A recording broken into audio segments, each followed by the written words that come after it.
question's a little bit longer, I'm sorry. Take your time. So, as you said earlier, when you're talking about healthcare, the thing that I've heard you say a couple of times, like during the debate and right here tonight, or this morning, is if you like your insurance, you can keep it.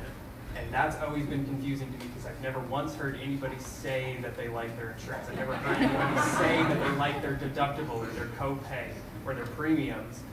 So when you're talking about keeping private insurance around, you're talking about keeping a $25 billion profit industry around that's making money on the backs of sick Americans. And you're talking about keeping around an industry that has rescission, where people try, these companies try any reason to not pay for somebody's coverage. And you're talking about people who are locked in jobs that they hate because they're afraid of the lapse in coverage from leaving a job that offers employer health care. So I would like you to explain why you talk in your Medicare for America plan, keeping private insurance around when it doesn't seem like the right kind of industry to have around. Yeah. Thanks for the question. I agree with you about many of those concerns, and it's why in our plan, Medicare for America, should you not like the insurance plan that you're on, you are free to choose Medicare.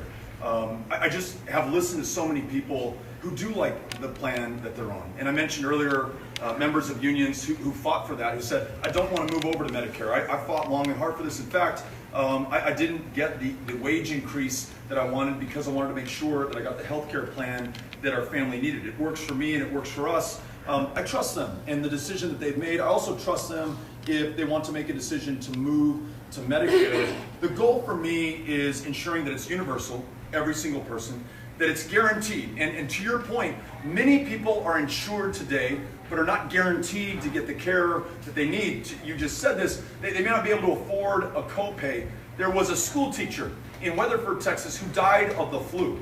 She had insurance, she didn't have $119 in her checking account, which was the copay on flu medication that would have kept her alive.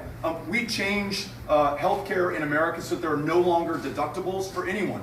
Employer-sponsored insurance or in Medicare. We significantly reduced out-of-pocket costs, a third of what they are today, and then zero for lower-income Americans and close to zero for middle-income Americans, so that it's literally guaranteed for every single one of us. We're also going to drive down the cost of prescription medication.